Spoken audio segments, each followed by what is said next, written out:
안녕하세요. 화상관제인 홍현필 변호사입니다. 이번 시간에는 2021년 10월 18일 파산송을 받은 72년생 채무자분입니다. 2021년 사건이니까 이제 한 4달 전 사건이죠. 72년이니까 49인가요? 49. 만 49입니다. 우리나라 나이로 쉬운이죠. 면책 의견이 제시가 됐고요. 속행 신청된 거 보니까 이제 송달에 문제가 있는 사건입니다. 늘 말씀드리지만 채권자 이의 없고 송달 다 됐고 관제인이 면책 의견으로 올리는 거는 거의 100% 판사도 거기에 뭐 이의를 제기하지 않죠. 뭐 조사를 더 해보거나.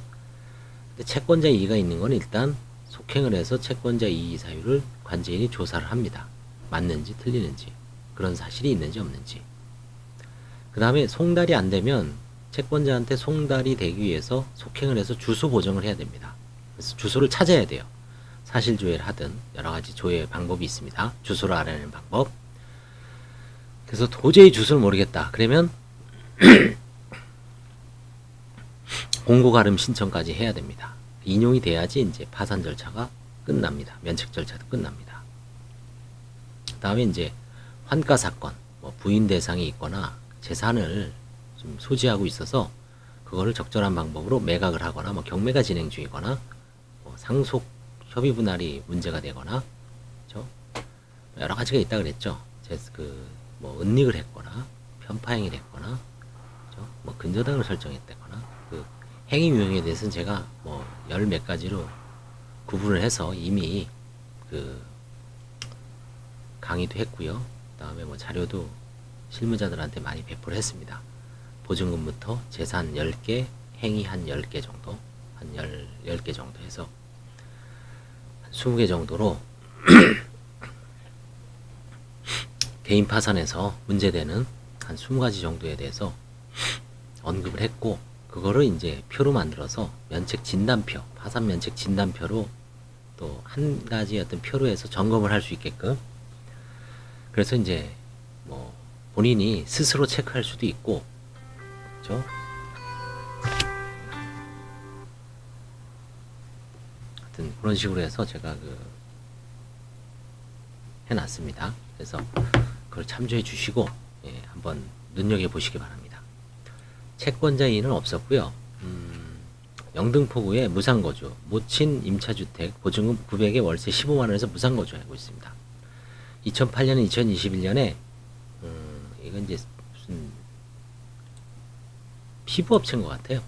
무슨 그래서 거기 대표로 자영업이죠, 일종의. 그 다음에 이제 보험 설계사로도 일하는 것 같습니다. 2000년부터 카드 등으로 생활비로 사용하다가 갚지 못하고 카드 돌려막기로 버텨오다가 2019년 개인회생을 신청했어요. 그래서 매월 30만원씩 변제해오다가 코로나19 사태로 수익이 감소하였고 아버지 치료비 부담으로 2021년 결국 폐지된 후 이 사건 신청이 일어났습니다. 서울회생법원에서 2019년에 개인회생이죠.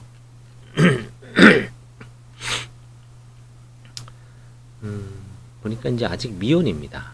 49살 되시고요. 그 다음에 부모님이 좀 연로하시죠. 82세, 74세. 그래서 어머니는 이제 어머니랑 같이 살고 아버님은 이제 치료비는 좀 도움을 주는 것 같아요. 빚이 이제 1억 1,900. 아마 그 피부샵 같은 걸 하면서도 빚이 지속적으로 뭐 잘 안 됐는지 증가한 것 같습니다.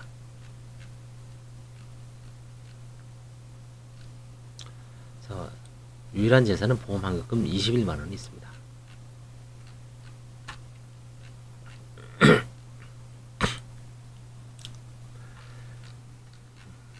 이분도 이제 사실 그 빚에 그 개인 파산에서는 지금 현재 어떤 빚을 갚을 수 있느냐 없느냐 이거를 심사하는데 주안점을 두고 있습니다. 그래서 과거에 다소 부적절하게 뭐 도박으로 탕진했다든지 주식으로 말아먹었다든지 코인을 했다든지 이런 행위가 있더라도 재량면책 사유가 되거든요. 그래서 살려주자 하면은 과거에 있는 걸 굳이 들춰내서 쑤석이면서 그게 재산 은닉과 관련되지 않는 한 덮죠. 그렇죠? 근데 개인회생에서는 좀 다른 것 같아요. 개인회생에서는 뭐 다 아주 과거 말고 최근 한 1년 내에 좀 낭비행위가 좀 심한 분들은 좀 제재를 가해서 좀 더 많이 청산가치에 최대한 많이 반영을 시켜서 3년 갚을 걸 5년 갚게 한다든지 뭔가 형평성을 맞추기 위해서 좀 고민하는 것 같아요. 개인회생 신청을 하다 보면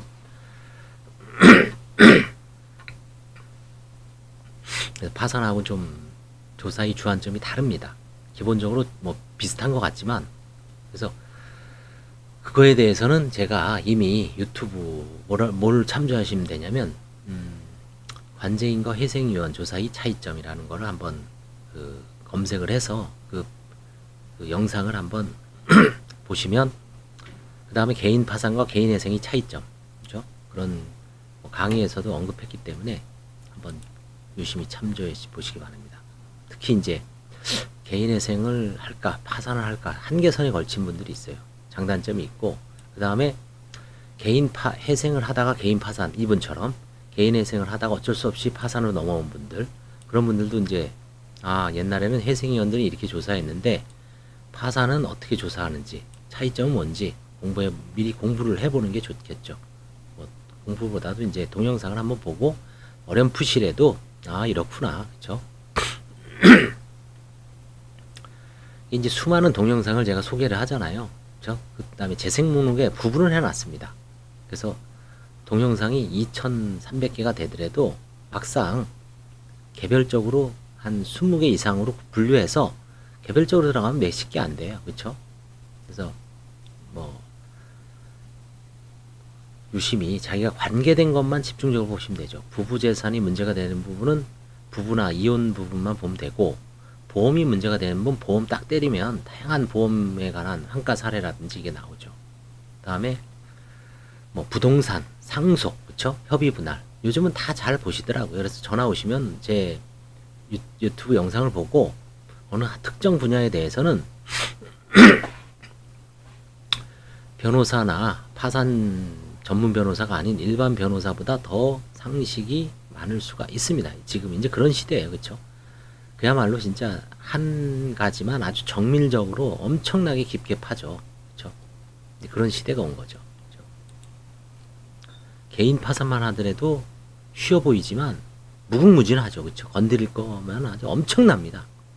가장 범위가 넓은 게 개인 파산이에요, 사실은. 가장. 법인 파산이라고 생각하시는 분이 있지만 법인 파산은 그렇게 뭐 어려운 것도 아니고요. 오히려 쉽습니다, 개인 파산보다. 규모가 좀 커서 그렇지. 또 우리나라에 있는 법인 파산은 규모가 큰 그런 재산이 있는 법인 파산은 별로 없습니다. 뭐 있을 수 있지만 오히려 개인 파산에서도 뭐 10억, 50억 막 이런 큰 사건도 좀 있습니다. 법인 파산은 면책이 없죠. 부담이 없죠.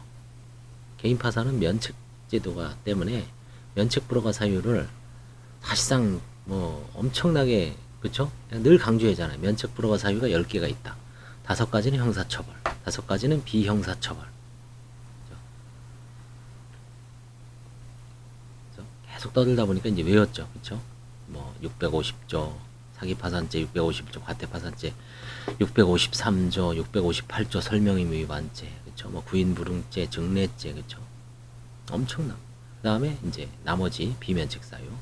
그래서 약간 옆길로 샜지만 개인 파산이 상당히 무궁무진하고 각자 어떤, 요즘은 제가 이제 뭐 강의도 별로 안 하니까 여기서 이제 하면서 생각나는 대로 얘기하는 겁니다. 여기서 이제 가족관계, 아버님 돌아가셨고 상속재산은 없습니다.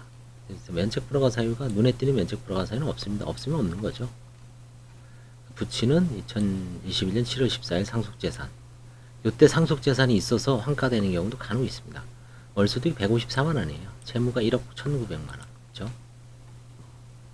파산 절차 비용에 충당하기도 부족하므로 545제 파산 폐지입니다. 그렇죠? 아무것도 없습니다.